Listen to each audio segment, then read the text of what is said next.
Okey. Selamat sejahtera kepada Puan Syafawati. Nama saya Joshua Michael. Nombor matrik saya ialah 01DEM 21F1080. Dari kumpulan 9, kami akan membentangkan tajuk tanggungjawab mahasiswa terhadap keluarga dalam konteks pembinaan keluarga sejahtera.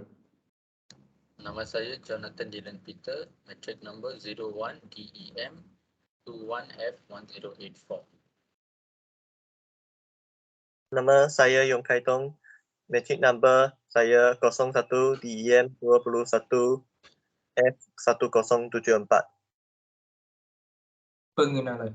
Perkataan keluarga berasal daripada bahasa Sanskrit iaitu kula dan warga. Kula warga yang bererti anggota kelompok kerabat. Keluarga merujuk lingkungan orang-orang yang memiliki hubungan darah bersatu. Menurut Kamus Dewan 2005, keluarga merupakan orang yang mempunyai perhubungan keturunan antara satu sama lain. Maksud tanggungjawab. Tanggungjawab terhadap keluarga bermaksud kewajipan yang harus dilaksanakan oleh setiap individu untuk mewujudkan sebuah keluarga yang bahagia, meningkatkan imej dan menjaga maruah keluarga. Tanggungjawab individu terhadap keluarga mempunyai banyak cabang seperti tanggungjawab kepada ibu bapa, adik-beradik dan saudara mara.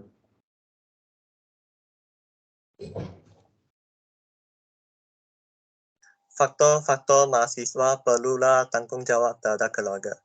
Yang pertama, hubungan baik antara ahli keluarga dapat menimbul masyarakat yang aman. Terdapat banyak kes jenayah atau kejar sosial adalah disebab oleh masalah keluarga. Mereka tidak dapat kasih sayang yang cukup sejak kecil lagi. Oleh itu, mereka berkawan dengan rakan-rakan yang buruk dan menyertai aktiviti kejar sosial seperti berlumba motor dan basikal, melepak, merokok dan sebagainya. Keluarga sebagai unit terkecil di masyarakat kita perlulah kukuhkan keamanan negara, keamanan keluarga dulu, kalau dapat mengukur keamanan masyarakat serta negara kita. Mahasiswa memainkan peranan penting untuk memperkukuhkan hubungan keluarga. Sebagai seorang abang dan kakak, kita perlu mengambil berat terhadap adik-beradik kita. Hal ini kerana adik-beradik yang sedang remaja mudah berlaku kesalahan. Kami yang pernah remaja boleh bagi penasihat yang betul supaya mereka mengelakkan kesalahan. Pada masa depan, mahasiswa yang menjadi ibu bapa pula juga perlu prihatin terhadap anak-anak kita. Kita perlulah mengamal nilai kasih sayang supaya anak-anak mendengar nasihat kita, bukan dengar nasihat dari kawan-kawan buruk. Apa yang kita perlu sedar adalah kuantiti tidak akan menjamin keutuhan ikatan mahasiswa antara ahli keluarga. Fokus utama perlu diberi bukanlah kuantiti, adalah kualiti masa bersama mereka. Yang kedua, individu yang luangkan masa bersama keluarga lebih ceria dan kita juga dapat berasa senang semasa dalam kesusahan. Apabila kita mempunyai tempat yang untuk mengadu, bergelak, ketawa dan beraktiviti, kita akan berasa gembira. Salah satu daripada faktor mahasiswa perlulah memperkukuhkan hubungan keluarga adalah kita akan berasa lebih disayangi dan diperlukan. Kedua-dua aspek ini penting untuk mencapai kebahagiaan dalam hidup. Mahasiswa perlu memain peranan bagi memastikan suasana dalam sesuatu keluarga itu kekal ceria.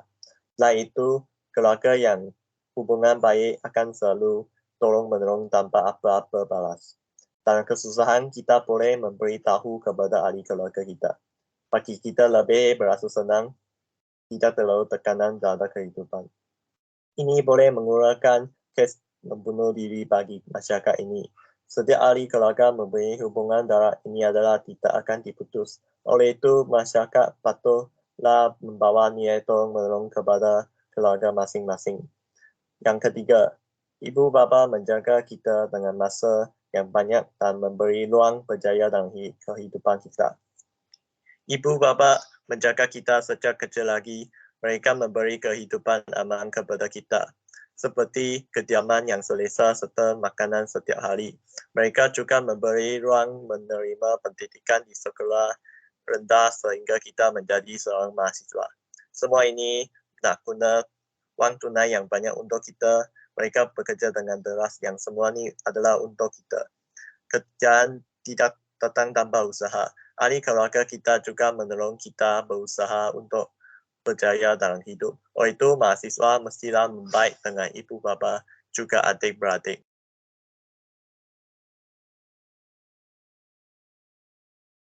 Kesan positif jika melakukan tanggungjawab sebagai mahasiswa di keluarga.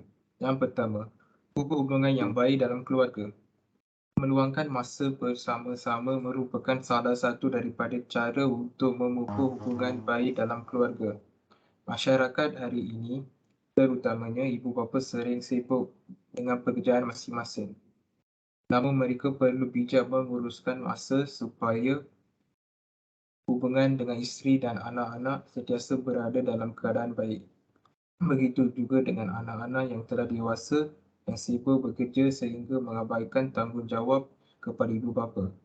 Salah satu aktiviti meluangkan masa dengan keluarga ialah makan bersama-sama dengan keluarga.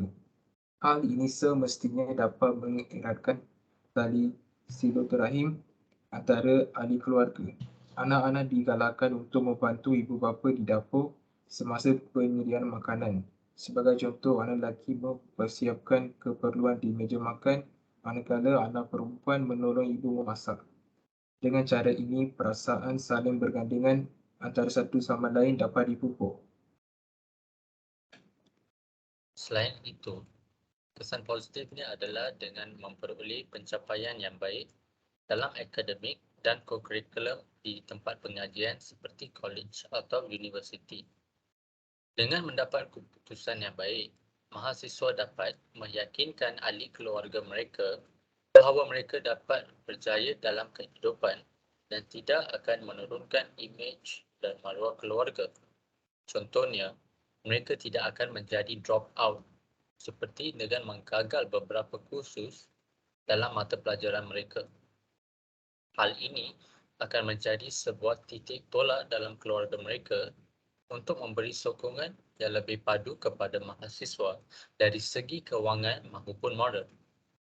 Seterusnya, mereka akan menjadi panduan kepada ahli keluarga mereka. Mahasiswa yang mempunyai keterampilan diri yang tinggi di rumah maupun di tempat pengajian bukan sahaja akan dicontohi sebagai teladan oleh rakan sekelas, malah juga menjadi teladan kepada adik-beradik mereka di rumah.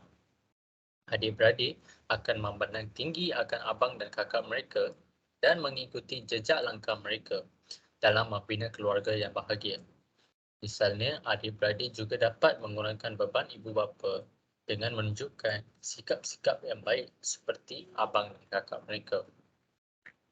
Baiklah, itu sahaja bagi tajuk kita untuk hari ini. Joshua dan Yong, ada apa-apa soalan yang ingin ditanyakan?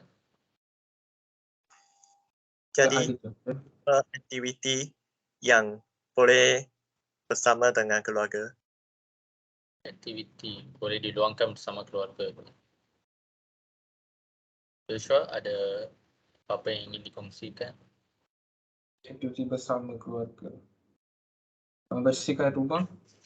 Bersihkan rumah. Kita juga boleh pergi berkelah pada hujung minggu, pergi piknik di tempat-tempat taman rekreasi ataupun pantai, dan mungkin seminggu sekali kita boleh pergi berlepak lah di kawasan seperti Aeon. Sehari sajalah, maybe like Sunday, Ahad, pada hari Ahad macam tu, bila semua orang free. Dan kita pun balik dari universiti atau college masa tu. Lagi, Joshua, you want to share anything else for tempat? Melancong ke tempat lain? Melancong, yes, melancong. Like masa kita pulang cuti semester tu, kita boleh melancong dengan keluarga kan. Like takkan every Saturday Sunday kita duduk maybe kita duduk kat poly atau universiti, tak boleh balik. Maybe the hujung semester baru boleh balik kan. So yeah, melancong boleh. It's a very good thing. This is Yeah, these are one of the important one lah that we can Yeah. do. Lagi ada apa-apa soalan? Tak ada, terima kasih Datuk. Joshua dan Jonathan. Yes, Thank you. apa? Okay, thank you. Joshua, you have any question? Tak ada. So I also don't have any question. Saya dah jelas dengan explanation dari Yong dengan Joshua, and myself also I'm clear. So jadi kita berakhir di sini sahajalah untuk hari ini. Thank you guys. Terima kasih kepada lecturer kita. Thank you Joshua, thank you Yong. Okay, terima kasih Jonathan, Kaidam. Okay.